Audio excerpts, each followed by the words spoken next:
Monsieur le Président, de retour d'une mission au Moyen-Orient avec mes amis de l'association France-Palestine Solidarité, je reviens profondément bouleversé par ce que j'ai découvert. Taxi ?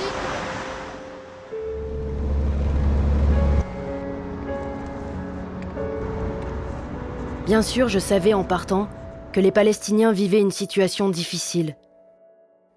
J'avais entendu parler de l'occupation militaire, de la colonisation des terres palestiniennes, de l'existence d'un mur qu'ici les médias qualifient de barrière de sécurité, de prisonniers politiques palestiniens qui nous sont présentés comme des terroristes. Au Proche-Orient, un attentat suicide a été Je ne connaissais de ce pays, la Palestine, que les images de violence et de haine religieuse des Palestiniens à l'égard des citoyens juifs d'Israël, diffusées à profusion dans nos médias, et qui semblent répondre à une haine réciproque des citoyens juifs d'Israël à l'égard des Palestiniens. Là-bas, nous avons rencontré au cours de cette mission de nombreux Palestiniens, des associations, organisations politiques ou syndicales, des comités populaires de résistance, ainsi que des citoyens israéliens engagés pour la paix. Avec eux, j'ai découvert une autre réalité.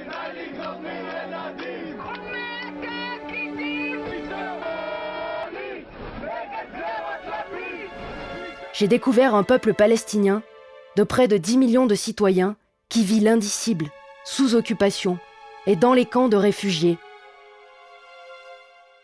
J'ai découvert en Israël des mouvements politiques et associatifs importants qui se battent pour l'égalité des droits, la fin de l'occupation et la paix.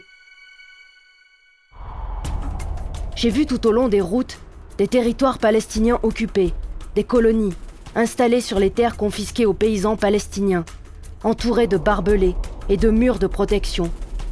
J'ai vu les ordres militaires de confiscation de terres pour la construction du mur, les ordres militaires de démolition des maisons palestiniennes et le triste spectacle de leur ruine après le passage des bulldozers. J'ai vu, autour de ces colonies, ces immenses espaces dédiés à leur sécurité, qui font qu'aujourd'hui, près de la moitié du territoire de la Cisjordanie est interdit d'accès à ses habitants. J'ai vu ces routes réservées aux colons, interdites aux Palestiniens. Les tunnels par lesquels les Palestiniens doivent passer, sous les routes des colons, pour rejoindre leur village, les obligeant à d'importants détours pour se rendre à leur destination. Ces immenses panneaux rouges interdisant aux Israéliens d'aller dans les villages à la rencontre des Palestiniens. J'ai vu à Hébron, ville palestinienne de plus de 150 000 habitants, les rues de la vieille ville gardées par des soldats israéliens, réservées aux colons israéliens et interdites aux habitants palestiniens. J'ai vu ces points de contrôle militaire, avec ces barrières et ces tourniquets, où les Palestiniens sont filtrés comme des animaux. J'ai vu ces rues avec ces magasins fermés, ces filets métalliques qui ont été placés au-dessus des rues du souk pour protéger les passants des ordures jetées par les colons israéliens qui ont investi des appartements aux étages supérieurs.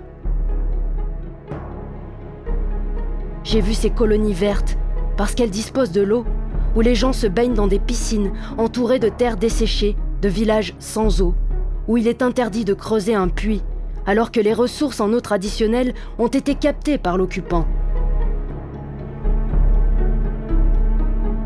J'ai vu à Ramallah, cette association de soutien aux prisonniers politiques palestiniens, Adamir, qu'ici le gouvernement considère comme une organisation terroriste.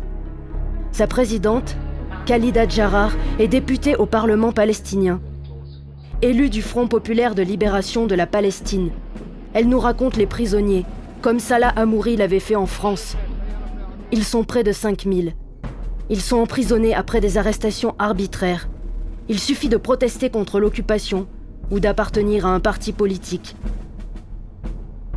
Des députés du Parlement palestinien sont en prison, comme au pire moment de notre propre histoire. Des enfants sont détenus durant des mois, voire des années. 236 mineurs détenus, dont 44 de moins de 16 ans. Certains prisonniers sont détenus depuis plus de 25 ans, d'autres sont en détention administrative depuis de longues années, sans jugement, sans même d'accusation, pour de soi-disant raisons de sécurité. Ils n'ont pas accès à leur dossier d'accusation. Certains meurent, faute de soins, d'autres après avoir subi des expériences médicales. Les interrogatoires se font sous la torture, parfois suivis de la mort du prisonnier. Pratiquement tous sont détenus en Israël, en violation de toute convention internationale. Les familles doivent obtenir une autorisation d'entrée sur le territoire israélien pour leur rendre visite. Celle-ci est souvent refusée aux hommes de 25 à 50 ans.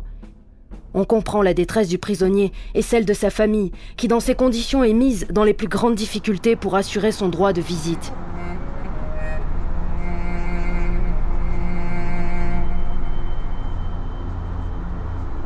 J'ai vu au point de passage en Israël, à Tulkarem, cet immense checkpoint où chaque jour des milliers de Palestiniens, salariés en Israël ou familles venant rendre visite à leurs parents prisonniers, se pressent dès 3 heures du matin pour tenter d'arriver à leur destination dans les temps, alors que tourniquets métalliques, haut-parleurs nasillards, projecteurs aveuglants et soldats armés, accompagnés souvent de chiens d'attaque, accompagnent des contrôles tatillons dans une ambiance dantesque.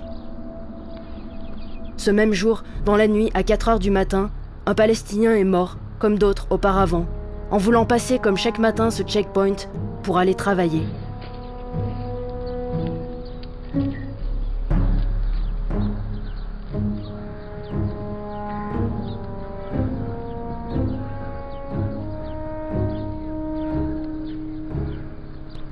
Ce que j'ai vu m'a fait comprendre ce que veut dire l'occupation coloniale de son pays pour un peuple.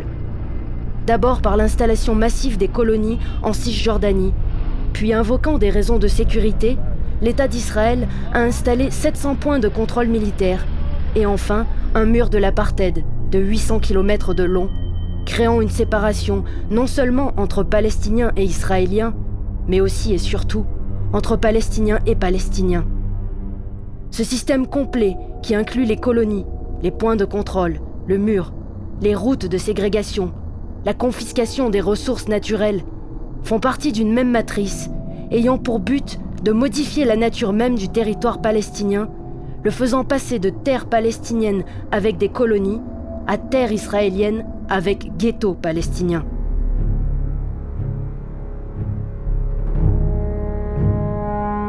J'ai pu mesurer sur le terrain les conséquences effroyables de l'abandon du peuple palestinien par les grandes puissances complices de l'occupant israélien et qui n'accordent aux 10 millions de Palestiniens que les aides minimales sans lesquelles cette occupation se transformerait en une des pires catastrophes humanitaires de la fin du XXe siècle ou du début du XXIe. Monsieur le Président, je sais que vous ne pouvez pas ignorer cette situation. Je sais également qu'aujourd'hui, la France, l'Union européenne, se rendent complices de ces crimes quotidiens commis par l'État d'Israël en ne disant rien, en refusant toute sanction à l'égard d'un État qui viole le droit international, les résolutions de l'ONU et les droits de l'homme, et bien plus, en renforçant les liens économiques au profit des dirigeants de ce pays.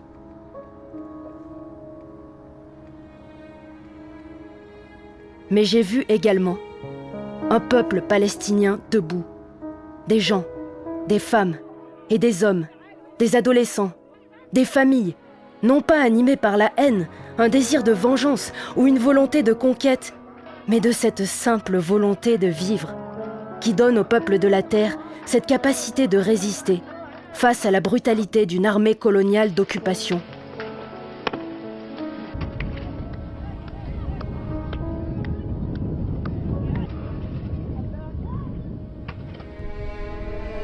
Lors de notre rencontre avec un représentant de l'Organisation de libération de la Palestine, les images de la résistance française qui a libéré notre pays au bout de 6 années noires d'occupation militaire me sont revenues. La résistance avait le soutien des grandes puissances alliées. La résistance palestinienne, elle, est abandonnée à elle-même. Et cela fait 60 années que l'État d'Israël mène sa guerre de conquête et d'occupation coloniale. Et pourtant, opiniâtrement, dans chaque geste quotidien, du plus banal au plus héroïque, le peuple palestinien résiste, sans haine, en développant un vaste mouvement de résistance populaire non violent, avec ses manifestations non violentes chaque vendredi contre le mur d'apartheid et l'occupation, violemment réprimés à coups de grenades lacrymogènes, de tirs sur les manifestants, de descentes nocturnes. C'était tel ou tel manifestant que des soldats ont repéré avec leurs jumelles lorsqu'il avait eu l'imprudence de manifester à visage découvert. It is very creative. It's taking the initiative in our hand and proving that even with non-violent, peaceful resistance, we can achieve our freedom and our independence. J'ai vu un peuple debout, défendre sa terre et sa culture, faite depuis près de 2000 ans de coexistence entre les 3 religions qui ont pris naissance dans ces contrées. En faisant un immense effort d'éducation et de formation de la jeunesse, malgré les difficultés liées à l'occupation. En réhabilitant des parties de villages vieilles de 2000 ans et abandonnées au cours des dernières années, comme à Der Yestia. En développant la culture théâtrale, comme le théâtre populaire de la liberté du camp de réfugiés de Jenin. En produisant, avec ses coopératives, une huile d'olive de réputation internationale.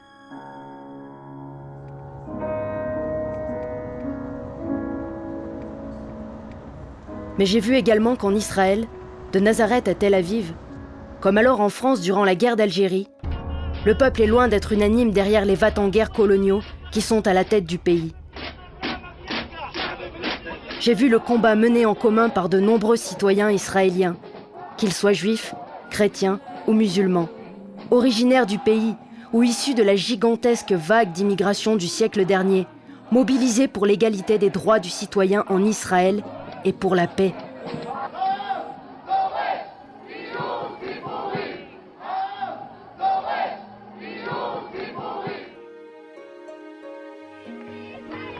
Alors me sont revenues les images de la lutte pour les droits civiques aux USA, avec Martin Luther King, ou contre l'apartheid en Afrique du Sud, avec Nelson Mandela. Ce sont eux les héros d'aujourd'hui, les citoyens du futur, dans un État d'Israël laïque, débarrassé de ses fantasmes de conquête coloniale pour les 1000 ans à venir, et construisant son avenir dans une coopération pacifique avec ses voisins.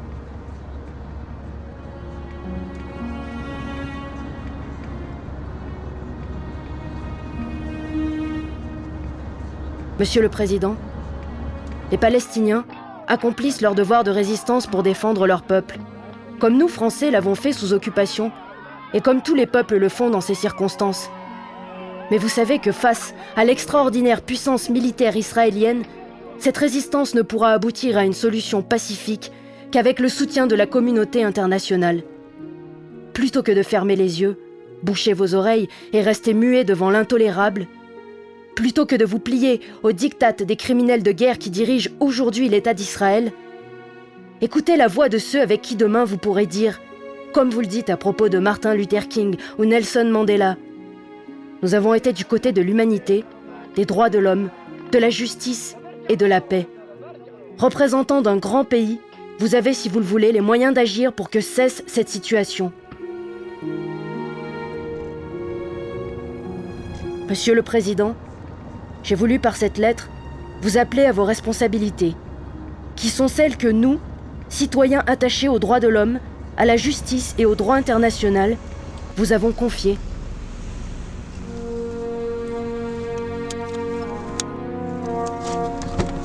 Retour. Merci.